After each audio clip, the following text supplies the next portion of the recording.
पिछले क्लास में हम लोग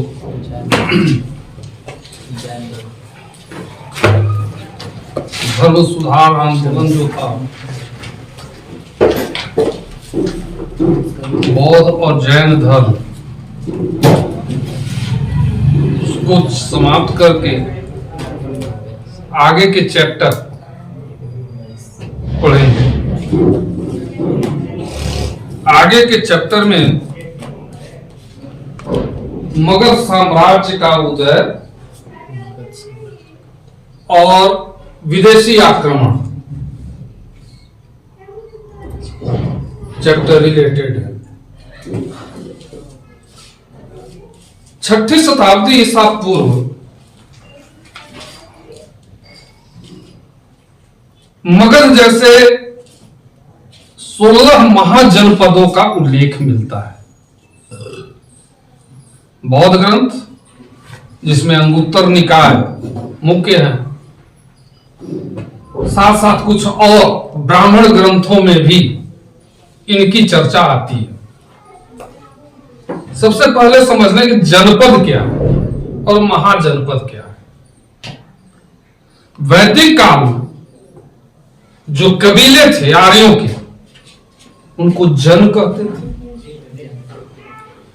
उत्तर वैदिक काल में यही कबीले पूरब की ओर बढ़ते हुए जब गंगा घाटी में विस्तार किए और अस्थायी रूप से बसना शुरू कर दिए, जिस क्षेत्र पर उन्होंने अपना दावा किया, एक कबीला एक क्षेत्र पर बस गया, उस क्षेत्र को ही एक जनपद कहने लगा।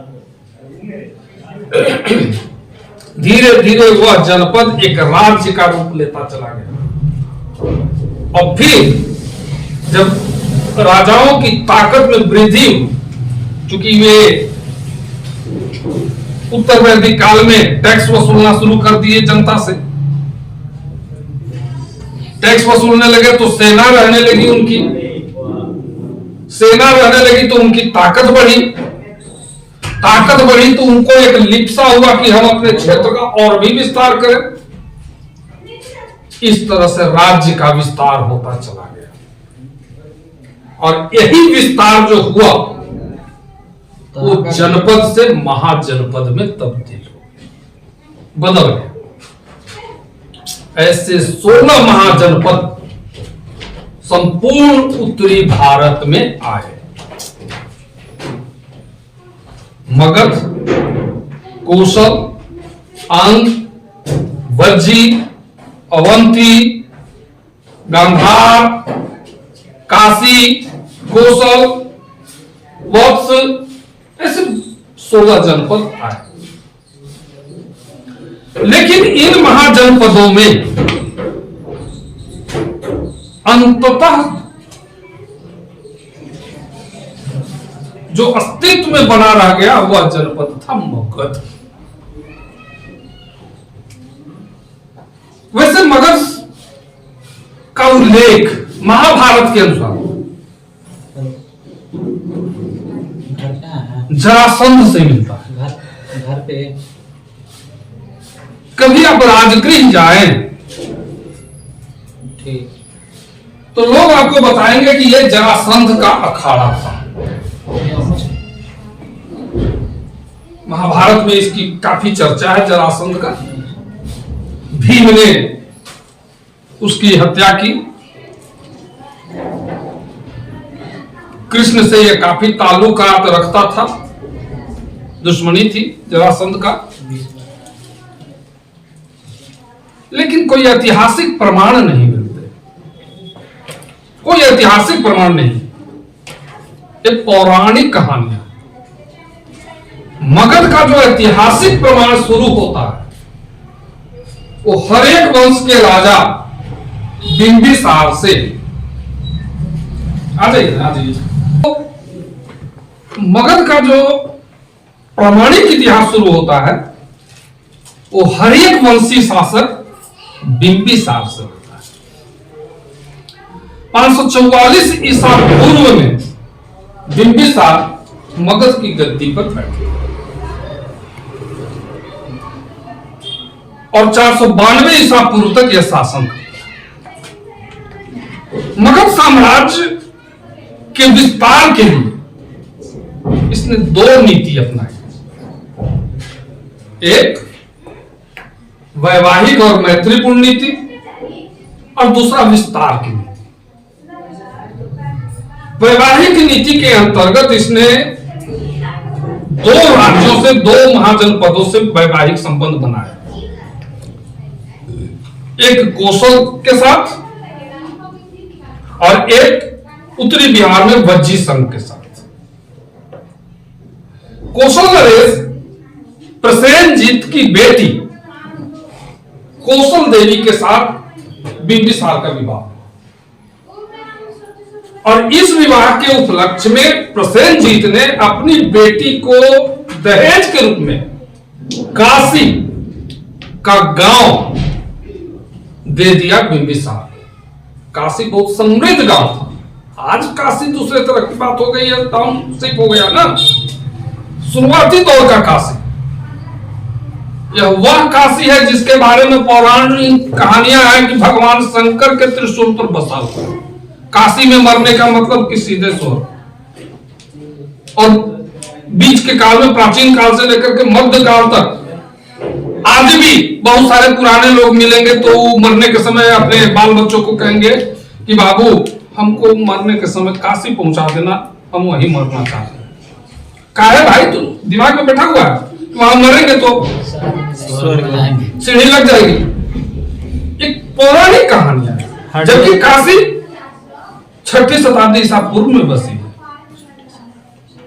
और काशी ही नहीं, ये जितने देख रहे हैं शहर जिसके बारे में रामायण और महाभारत की कहानियां आप पढ़ते सुनते हैं, चाहे हस्तिनापुर हो, इंद्रप्रस्थ हो, कौशल हो, काशी हो, वैशाली हो, आपका पाटलिपुत्र हो, राजगृह हो, सारे शहर 6वीं शताब्दी ईसा पूर्व से पहले नहीं थे। यहां कोई आबादी नहीं थी। जिस द्वारिका के बारे में आप भगवान कृष्ण का सुनते हैं, वह द्वारिका समुद्र में बह चुका है। वहां समुद्र बहता हुआ चला था। आज भी आप जाकर के देख सकते हैं, मिट्टी के घर, मिट्टी के बर्तन है, पत्थर के बर्तन है और पत्थर के औजार है। जिस द्वारका और हस्तिनापुर के बारे में हम महाभारत में पढ़ते हैं, वो तो कहीं नहीं मिला आज तक। उतनी उत्तम कोटि की संस्कृति महाभारत में यही ना है। दिखलाता है अर्जुन एक तीर मार रहा है तो हजारों तीर आकाश में तैर रहा है। ऐसा तीर मार रहा है कि वहां जाकर के मर्डर कर दिया और फिर वापस लौट दिया गया। अभी तक तो ऐसा कुछ नहीं मिला, खुदाई हुई। अब मिलेगा कहां से? क्योंकि वह जो काल था, अभी बढ़िया से लोग स्थिर भी नहीं हुए थे। आज लोग, एक हमारी सभ्यता की शुरुआती दौर था जहां लोहे तक की जानकारी अभी अभी शुरू हुई थी। 800 ईसा पूर्व में उनको लोहे की जानकारी हुई। तो यदि आप शुरुआती दौर में किसी धातु की जानकारी हो रही है, इसका मतलब ये नहीं होता कि बस आज हमको जानकारी हुई और कल हम बहुत बड़ा अस्त्र शस्त्र बना लेंगे। नहीं, उसमें समय लगता है, 100, 200, 500 वर्ष। धीरे धीरे उसका विकास होता है। यही स्थिति तो थी। 6th सेंचुरी बीसी में जाकर के उन्हें पक्की ईंटों की जानकारी हुई। दूसरा नगरीकरण, संगम सत्ता के बाद दूसरा नगरीकरण 6वीं शताब्दी ईसा पूर्व, जब ये सारे नगरों में, कुछ नगरों में पक्की ईंटों से दीवारें जोड़ी गई। चाहे वह हस्तिनापुर हो या इंद्रप्रस्थ हो, उनकी खुदाइयों में मिट्टी के घर ही मिले।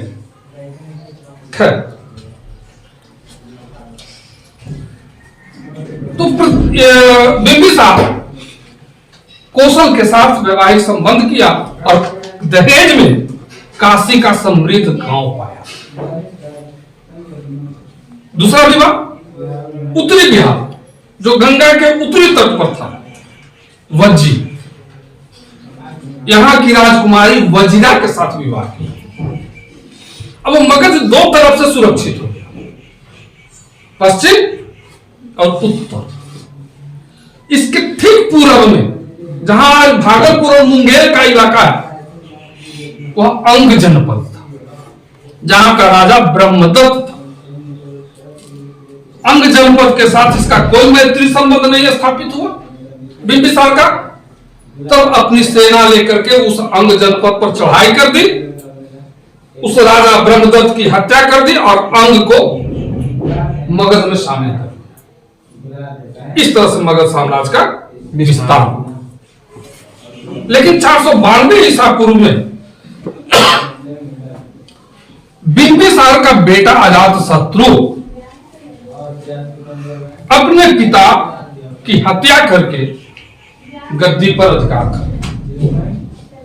अब यहां से अजातशत्रु का शासन शुरू होता है। 492 से 460 ईसा पूर्व तक अजातशत्रु शासन करता है। जब अपने पिता की इसने हत्या कर दी तो उसका मामा जो था प्रसेनजीत कौशल नरेश, वो काशी का गांव, क्योंकि इसकी जो एक माता हुई कौशल देवी, वह भी बहुत जल्दी मर गई। जिसके पति की हत्या हो जाए उसकी पत्नी तो दुखी रहेगी ना, वह पत्नी भी दुखी होकर मर गई कौशल देवी। जब कौशल देवी मर गई तो इससे बड़ी नाराज हुआ उसका बाप प्रसेनजीत, और काशी जो दहेज में दिया था उसे वापस ले लिया। अब अजातशत्रु को इससे बड़ा अपमान हुआ। तब सबक सिखाने के लिए प्रसेनजीत को अजातशत्रु ने अपने ही मामा पर चढ़ाई कर दी। बहुत दिनों तक ये लड़ाई चली। कभी प्रसेनजीत की जीत होती थी, कभी अजातशत्रु की जीत होती थी। लेकिन बाद में ऐसा लगता है कि दोनों के बीच समझौता हो गया और शीघ्र ही प्रसेनजीत की मृत्यु हो गई और उसका बेटा वहां गद्दी पर आ गया। जब दोनों के बीच समझौता हो गया, संधि हो गई, तब अजातशत्रु ने अपना विवाह अब कौशल की एक और राजकुमारी के साथ किया और फिर दहेज में काशी का वह गांव अजातशत्रु को भी मिला। विवाह कर चलिए, अब पश्चिम से फिर ये भी सुरक्षित हो गया। उत्तर बिहार जो वज्जी संघ था, यह भी मामा था अजातशत्रु का और अपना मामा। वज्रा से ही अजातशत्रु का जन्म हुआ था, पैदाइश हुई थी। अब बहाना क्या इन्होंने बनाया अजातशत्रु कि गंगा में जो व्यापार होता है वह वज्जी संघ टैक्स नहीं देता है, बिना टैक्स दिए हुए व्यापार कर लेता है, जबकि वो टैक्स नियंत्रक मगध साम्राज्य को मिलना चाहिए। बस यही बहाना लगा करके वो वैशाली पर चढ़ाई कर दिया। वज्जी पर, वज्जी संघ की राजधानी थी वैशाली। वैशाली पर चढ़ाई कर दी, लेकिन बहुत वर्षों तक लड़ाई चलने के बावजूद वैशाली की पराजय नहीं। अजातशत्रु ने महात्मा बुद्ध से संपर्क किया। महात्मा बुद्ध ने सलाह दिया कि वह एक गणतांत्रिक शासन है जहां कोई भी निर्णय सामूहिक होता है। 8 गणराज्य उसमें शामिल थे वज्जी संघ में, और 8 राजा जो एक निर्णय कर लेते थे, उसी पर कोई डिसीजन होता था, उसी पर कार्रवाई होती थी। तो जहां ऐसी एकता थी 8 में, उस राज्य को कौन बाहरी आक्रमण से पराजित कर सकता था? अजातशत्रु के लाख कोशिश करने के बावजूद वैशाली की पराजय नहीं हुई। महात्मा बुद्ध ने कहा कि जब तक उनमें एकता है, कोई भी बाहरी ताकत पराजित नहीं कर सकता वैशाली को। लेकिन जिस दिन उनमें फूट हो जाएगी पैदा, वो स्वयं पराजित हो जाएगा। तब अजातशत्रु ने, उसका एक प्रसिद्ध कूटनीतिज्ञ था वस्यकार, हाँ, उस वस्यकार को वैशाली भेजा,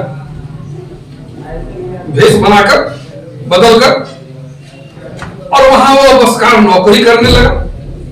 लेकिन नौकरी के पीछे आदमी जासूस जो होते हैं ना, मान लीजिए कि कहीं जासूसी हम करवानी है भारत सरकार को, तो हम इस क्षेत्र की जासूसी करना है, तो किसी स्कूल में मास्टर बना करके भेज देगा।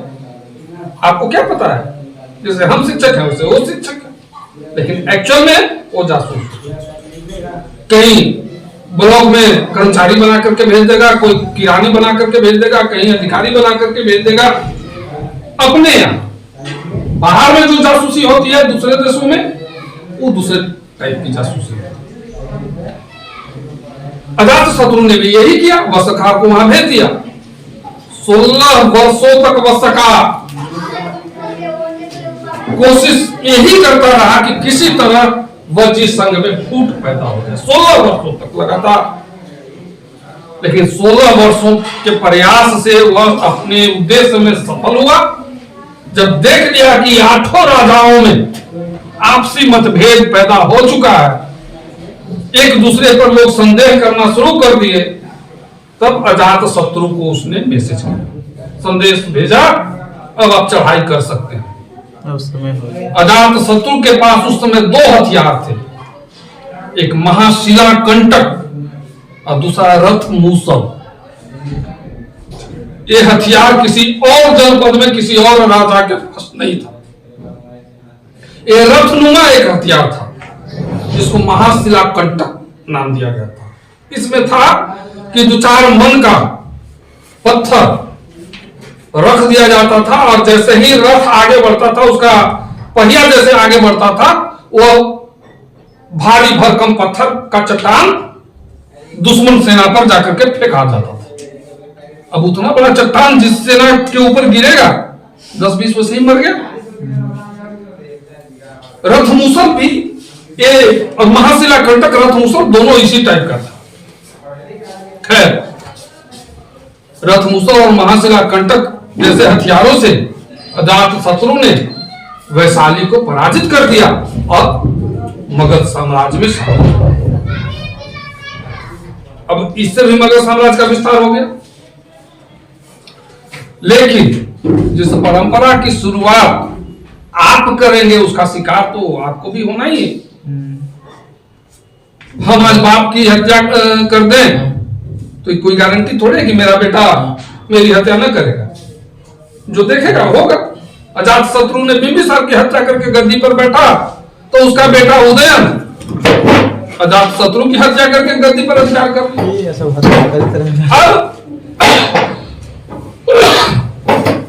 उदयन की बहुत बड़ी उपलब्धि थी, अपनी राजधानी जो अभी तक राजगृह में थी, उस समय गिरिव्रज उसको कहा जाता था, वहां से हटा करके पाटलिपुत्रा में। वैसे इस पाटलिपुत्रा से पहले वह एक पाटली ग्राम उसका नाम था, जिसकी स्थापना वैशाली के आक्रमण के समय अजातशत्रु ने की थी। लेकिन राजगृह अब उतना उचित नहीं लग रहा था उदयन को, इसलिए उसने अपनी राजधानी वहां से हटा ली और पाटलिपुत्रा में शिफ्ट कर ली। उदयन के बाद अनिरुद्ध, मुंड और दशक जैसे शासक आए, लेकिन वो कोई न उनकी विशेष उपलब्धि थी और न ही वो बहुत दिनों तक शासन कर पाए।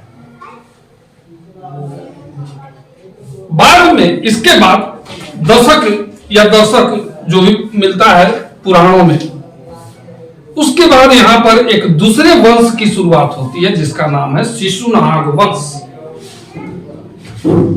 शिशुनाग वंश का अंतिम दो ही शासक इसके प्रसिद्ध हैं, एक शिशुनाग और दूसरा कालाशोक। पुराणों में उसको काल दर्शक कहा गया। इसने अपनी राजधानी पाटलिपुत्र से हटाकर कुछ समय के लिए वैशाली में, कुछ ही समय इसी कालाशोक के समय बौद्ध धर्म की दूसरी संगीति हुई, दूसरा सम्मेलन। कालाशोक की हत्या उसी का एक मंत्री शिशुनाग ने कर, महापर्व नंदिन ने कर और नंद वंश की स्थापना की। मगध में अब तीसरे राजवंश की शुरुआत होती है, नंद वंश। शूद्र था, महापद्म नंदिन के बाद उसका बेटा महापद्म नंद गद्दी पर आता है। बहुत शक्तिशाली था, क्षत्रियों के का विनाशक, खुद अपना जो टाइटल स्वीकार करता है सर्व क्षत्रांतक, यानी क्षत्रियों का नाश करने वाला, ये अपना टाइटल रखता है।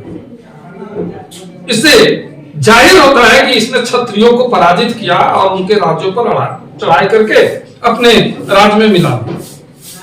इस वंश में 8 शासक आते हैं, लेकिन बीच के शासकों के बारे में कोई विशेष प्रमाण नहीं है। अंतिम शासक जो नंद वंश का था, धननंद, वो बहुत शक्तिशाली शासक था और सही मायने में मगध साम्राज्य में जो मजबूती आई वह इसी धननंद के शासन का। पहला कौन था? महापद्म नंदी, महापद्म नंद और अंतिम नंद धननंद। ये धननंद मगध पर उस समय शासन कर रहा था जब 326 ईसा पूर्व में सिकंदर महान का आक्रमण हो गया। धननंद मौर्य वंश में पढ़ेंगे इसके बारे में, क्रूर, लोभी और भयानक अत्याचारी शासक था। परिणाम यह हुआ कि मगध की जनता इससे नाराज हुई। बावजूद इसके अपनी सेना, अपनी ताकत के बल पर यह मगध पर शासन करता रहा और मगध की ताकत को बढ़ाता रहा। शिशुनाग वंश के शासनकाल में एक और उपलब्धि आई थी।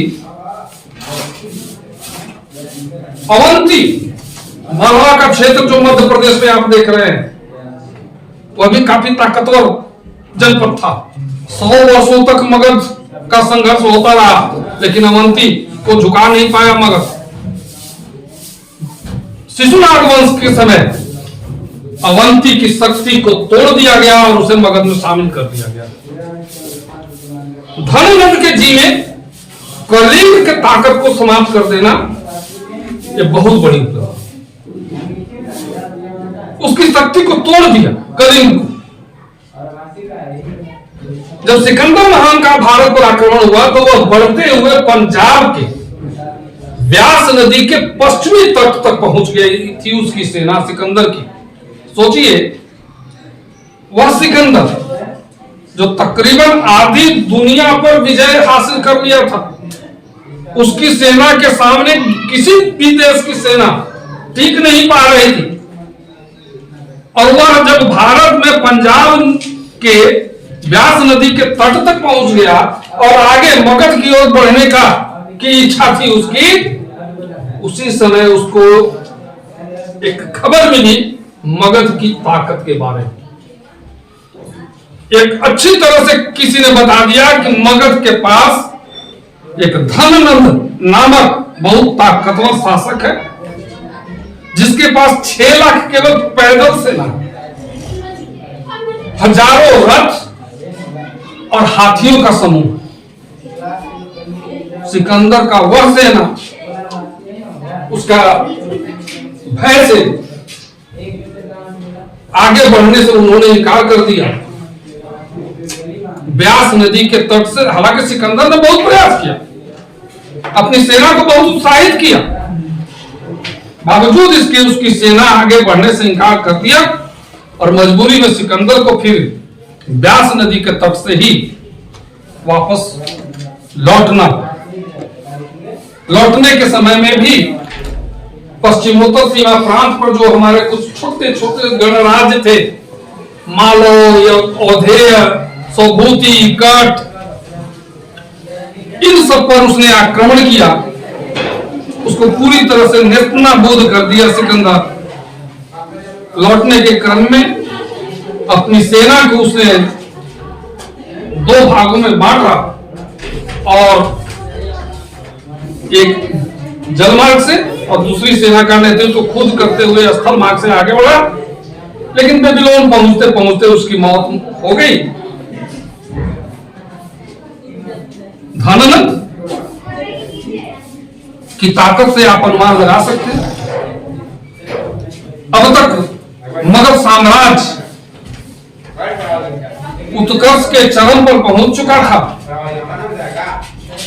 लेकिन जब तक जनता का सहयोग नहीं मिलता ना, कोई भी राजा सफल नहीं हो सकता, कोई भी शासक हो सफल नहीं हो सकता। जन सहयोग अनिवार्य। भले ही बहुत ताकतवर था धनानंद, लेकिन जनता के बीच उतना ही अलोकप्रिय भी था, और इसी का फायदा चंद्रगुप्त मौर्य और चाणक्य ने उठाया।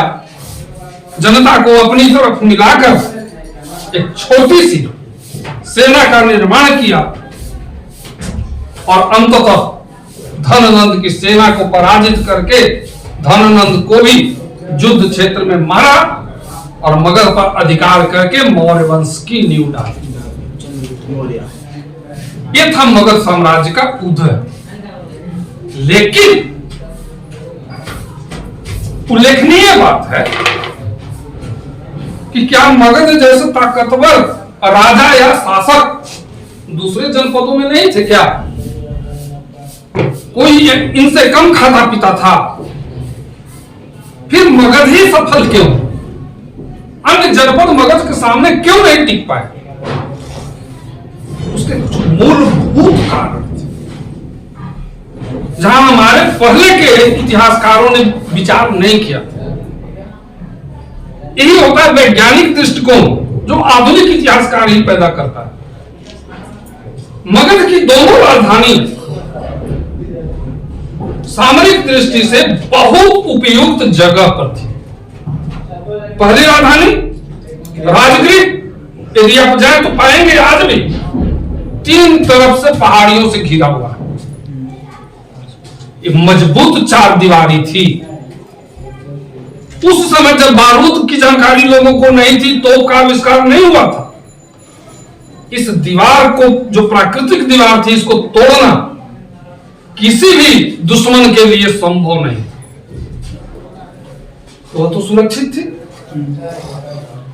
जब राजधानी राजगृह से हटा करके पाटलिपुत्र लाई, यह भी बड़ी उपयुक्त जगह पर थी। कोई राजमहल आपको देखने का मौका मिला किसी राजा महाराजा? नहीं। बगल में टेकारी गए? शेखपुरा तो ये धूल बराबर है। पूरा शेखपुरा, आप कभी बिहार से बाहर निकले, खासकर राजस्थान जाए या मध्य प्रदेश, तो बहुत राजमहल आपको मिलेगा। बहुत बड़े बड़े राजा महाराजा लोग थे। यदि आप टेकारी भी जाएंगे तो छोटा सा मिल जाएगा आपको, जहां पर किला, उस किला के चारों तरफ आप देखेंगे तालाब। अब तो सब कुछ भरा गया। राजपुताना यानी राजस्थान में और मध्य प्रदेश में आज भी अपने किला को सुरक्षित करने के लिए राजा महाराजा जो होते थे, वो चारों तरफ से खाई खुदवाते थे। खाई मीन्स 2-4 फुट का नहीं, वो 1000 फीट लंबा चौड़ा होता था राजमहल के चारों तरफ। एक छोटा सा पतला आने जाने के लिए रास्ता रखा जाता था, और किला की जो दीवारें होती थी, घेरावा, उस पूरे दीवार में तीर चलाने के लिए या बंदूक की गोली छोड़ने के लिए, तोप चलाने के लिए छिद्र बना करके लोग रखता था, ताकि अब कोई दुश्मन अचानक से किला पर आक्रमण नहीं कर सकता। उसको उस खाई के उसी तरफ रुकना पड़ता, और उस खाई के तरफ जैसे ही कोई दुश्मन आता है, इसकी जानकारी राजा को हो जाती। ठीक है। मगध साम्राज्य की जो राजधानी थी पाटलिपुत्रा, इसके 3 तरफ से तो प्रकृति ने ही खाई पर बना करके रखा था। दक्षिण से पुनपुन, उत्तर से गंगा और पश्चिम से सोन। ये 3 नदियां पाटलिपुत्रा को 3 तरफ से घेरे हुए थे। इसका दूसरा फायदा था, इतनी नदियों के संगम पर बसे होने के कारण जल मार्ग द्वारा जो इसका व्यापारिक क्रियाकलाप था मगध का, ऐसा कोई क्रियाकलाप किसी दूसरे जनपद में नहीं। और मगध की समृद्धि का ये सबसे बड़ा कारण था। तो जो राज आर्थिक रूप से जितना समृद्ध होगा उसके पास उतनी ही समृद्ध सेना होगी, उतनी ही बड़ी ताकत होगी। मगध का ये हुआ। तीसरी बड़ी बात,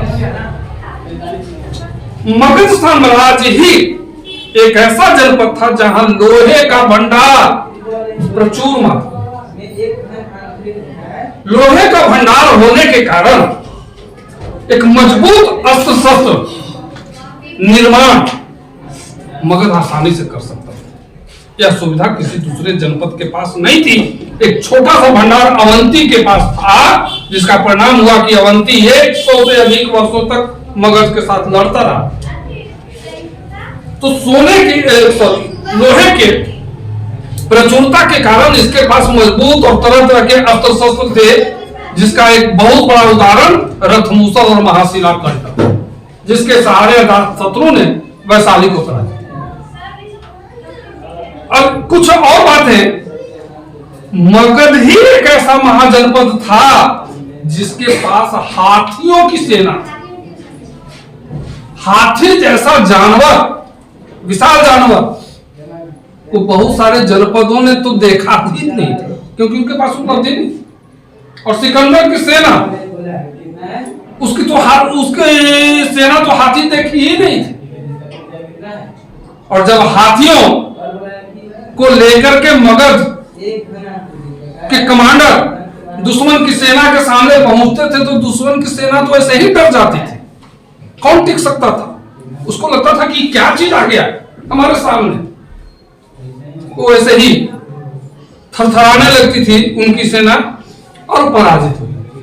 तो ये कुछ मूलभूत सुविधाएं जो मगध के साथ जुड़ी हुई थी, किसी दूसरे जनपद के साथ नहीं उपलब्ध थी, और वही परिणाम हुआ उनकी पराजय का, मगध साम्राज्य के विस्तार का, और अंततः सभी जनपदों को मगध साम्राज्य में मिला लिया गया। और इसका बहुत बड़ा फायदा चंद्रगुप्त मौर्य को मिला, जहां से फिर मगध तो फिर मगध हो, सभी जनपद मिल गए, सभी लगभग सब गांधार वगैरह के साथ, अवंती के साथ फिर दोस्ती हो गई। अवंती का राजा चंडप्रद्योत जब बीमार हुआ तो मगध से प्रसिद्ध वैद्य जीवक को उसका इलाज करने के लिए भेजा। उसको जॉन्डिस हो गया था, तो उसी बीमारी के इलाज के लिए जीवक को वहां भेजा। गांधार नरेश बिंबिसार के साथ भी पत्राचार करते थे, यानी दोस्ती उन दोनों के बीच में भी थी। वही गांधार आज जो पाकिस्तान में रावलपिंडी और लाहौर का इलाका है, प्राचीन काल में उसी को गांधार कहते थे, जहां की गांधारी थी वो महाभारत वाली शकुनी की बहन। तो कवियों ने वो सब रचना रच दी।